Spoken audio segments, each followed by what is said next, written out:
I'm making this video on my iPhone. And I'm doing that specifically because if you have a smartphone and you want to do the exact same thing, you could just as easily do it on your phone. I wanted to point out that if you go to Jeep's website and you look at the Wagoneer and you look at the 2022 Grand Wagoneer, if you go down to build your Grand Wagoneer, and then you go down, let's say, to one of the more expensive options, the Series 3, which should pretty much come with everything, the heated, cooled massage seats, the distance control, adaptive cruise control, so forth and so on. I wanted to point out that they just added a new option under powertrain. And that new option is the Hurricane Twin Turbo 510 horsepower engine with start stop. One of the people who watch my channel alerted me to the fact that this was available because I didn't know that it was available. I thought they would have made a bigger announcement about it. But as you can see, the 6.4 liter V8 engine, which is pretty much what I have, although it's probably geared a little bit differently from the SRT onwards to the Grand Wagoneer. The 6.4 liter V8 provides up to 471 horsepower and 455 pound-feet of torque. The engine is paired with the 8-speed automatic transmission, which pretty much every single Dodge car right now basically has from the Charger and Challenger on up. But that's a standard option. For $2,000 more, you can go to the Hurricane Twin Turbo 510 horsepower engine with start stop. So let's see what that looks like. Let's see some more info on that. Do they have more info? That adds $2,000. We can look into the information about that engine. But let's see. I had no idea that they were going to add this early. Now, first of all, if you're paying over $100,000 for one of these cars, I don't think you should be phased with the extra $2,000. I mean, you're spending top dollar already, you know. So let's see under packages. The powertrain information that they have. Show more info. Okay, so they're showing this engine, the 6.4, and then they've got this twin turbo engine. Let me go back. Oh, wait. Let me go back to where it says packages. Under packages, they list the information or the pertinent information. The 3.0 liter Hurricane Twin Turbo 510 i6 engine with start and stop technology delivers 510 horsepower and 500 pound-feet of torque for outstanding performance. When properly equipped, it can tow up to 9,750 pounds. Disclaimer, when equipped with the HD trailer tow package, including 20-inch tires. So you got to have 20-inch tires on this thing. And you also have to have the tow package. So they're already putting out this engine that I was talking about, which is amazing because I thought that they would have put out the 400 horsepower engine first. They went straight to the 500 horsepower twin turbo. That's actually really interesting. Now, the V6, that's $2,000 more, but the 6.4 liter V8 has up to 471 horsepower, 455 pound-feet of torque. The engine is paired with an 8-speed automatic transmission. This doesn't require, as far as I can see, it doesn't require any special trailer packaging. So we already knew that they were going to release this information during Speed Week. So what you're looking at here, I don't know how you're going to feel about it, because as I just made a video saying that these V8s are fucking dead, I don't know how you're going to feel about it, but this engine gives you 510 horsepower, so that's, what is that? That's like about, the V8 is about 485 in the Challenger and the Charger. So more than likely, they're going to put this engine probably in the Challenger and the Charger too, possibly.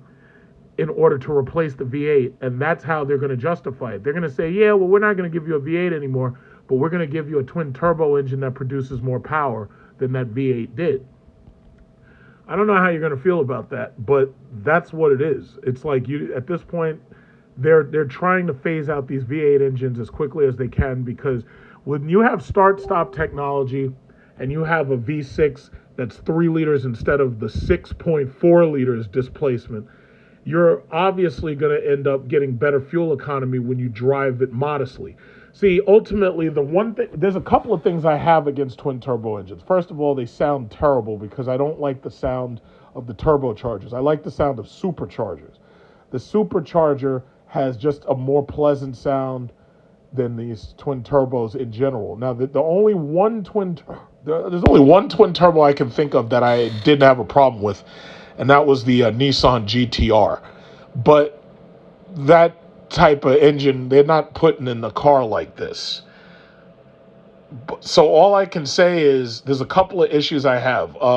Twin turbo 6 cylinders that put out this kind of power, first of all, you're going to still use premium fuel. There's no getting away from that. If you have the 5.7, you can use, mid-grade 87. If you have the 6.4, you're pretty much locked into using 93 no matter what. But with these twin turbo engines, you pretty much also have to use 93 octane. Now, the start-stop technology means that if you're sitting in traffic, it cuts itself off. Now, the way they have it designed on the Dodge cars is if you go into the, the driver information cluster, you can turn the start-stop off. Usually there's a button for the start-stop to be turned off immediately just by pushing a button. Usually it defaults to the on position, but it's very usually easily disabled.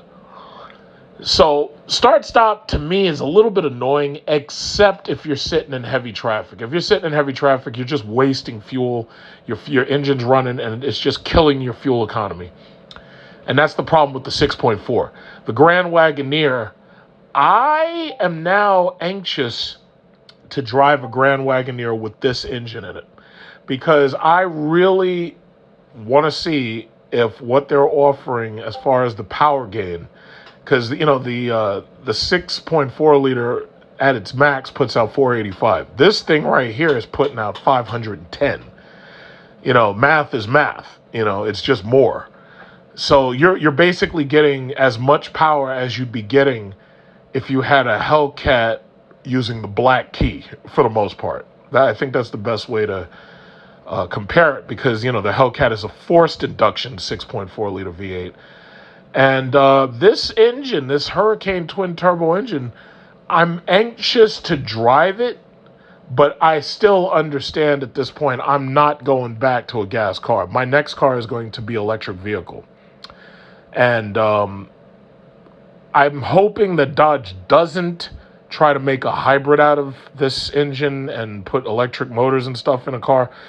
The problem with hybrids is they're so much more complex that they end up having even more problems than an EV has. If you have an EV, most likely you're going to have one of 3 problems. It'll either be the battery, a motor, or it'll be the infotainment center. But when you're talking about a hybrid, that engine has the same amount of parts or more than a regular engine does. But now you're adding the complexity of the battery, the wiring, and all that stuff. It's very complex. And Fisker had issues. Volt with Chevy, they had issues with that technology, that hybrid technology. When it works really well. But when it doesn't work, that shit costs you a lot of money. So the net price that I'm looking at for the build of the Grand Wagoneer with this engine is $118,000. Now, I would bet that Chrysler has broken even on because the 6.4 and the 5.7 are, for the most part, mostly the same parts. It's just a couple of differences between them. So I'm pretty sure that Chrysler has broken even on these. That's why they chose to sell them for so long.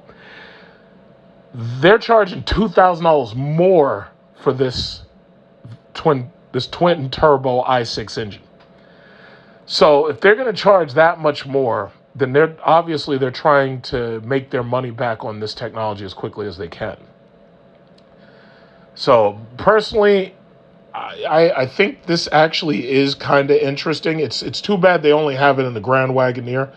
My guess is you're not going to see it in the Charger and the Challenger until about 2024 because they're going to keep milking you guys to buy the current Charger and Challenger. They're going to keep milking you until the end of 2023. And by 2024, when they give you the new model Charger and Challenger along with the electric version of the Challenger, the Tomahawk, my guess is they're just going to keep milking the Iron Block V8 up until the end of probably next year, and then you're going to see this engine being offered. Now, the question is, and I'm probably going to answer this myself, and, I can guess. My guess is the base engine will be the 3.6-liter Pentastar, and this engine will be the upgrade. Now, what you're basically looking at is the future of SRT as it stands, because they've taken SRT off of these cars. As I said, when you buy a Scat Pack, you don't get a car that says SRT all over it. You get a car with a fucking picture of a bumblebee and some wheels or some shit. That ain't what I paid for. I paid for SRT. If I pay you $50,000, I paid you for street racing technology. That's what I paid for. But apparently they're not giving you that no more. If you get a Chrysler 300, if you get a Jeep, you're not getting that no more. But it looks like this engine, they may be able to drop this engine into everything from the Jeep Grand Cherokee onwards to the Dodge Charger and the Dodge Challenger. That's what it looks like to me. So right there, what you're staring at, basically, to me, this appears to be the future of what you would have normally called SRT. So how do you feel about it? No more V8 for you. You know that guy on Seinfeld says, no soup for you? No more V8 for you. No more V8 for you. No more V8. The soup Nazi? Well, guess what? Now we got the V8 Nazi. No more V8 for you. I don't know how you feel about that. I don't know how you feel about losing your V8. Chances are half y'all can't afford this shit without a ninja loan, and since the Federal Reserve is raising interest rates, you wouldn't be able to buy it anyway. But that said, for those of you who could afford this and could afford that extra $2,000, how would you feel having an i6 twin turbo that gives you as much power as a Hellcat using the Black Key? That's how I'm going to phrase the question. It's definitely not going to give you the same sound. Chrysler already said, yeah, we're going to give you an engine and it's going to be a sound that's out of this world. Yeah, I can imagine. It's going to sound like a fart noise with a lot of deep growl because you're probably going to try to put an aggressive muffler system on it. We'll see what happens when it gets here, but this is what you're getting. You're getting an i6 twin turbo, 510 horsepower, 500 pound-feet of torque, which is more power than the current SRT 6.4 liter.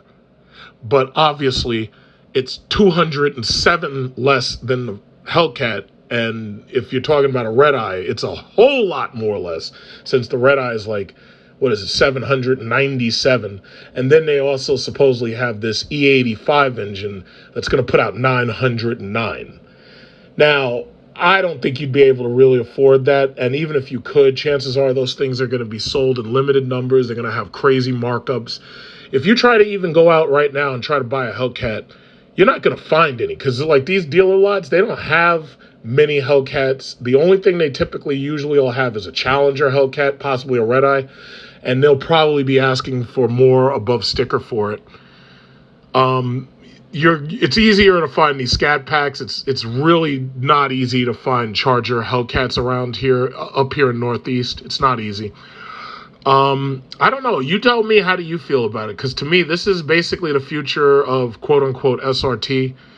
But when you do buy this thing, keep in mind, your car ain't going to say SRT on it. It's going to have a picture of a fucking bumblebee, and it's going to be a bumblebee sitting on some fucking wheels.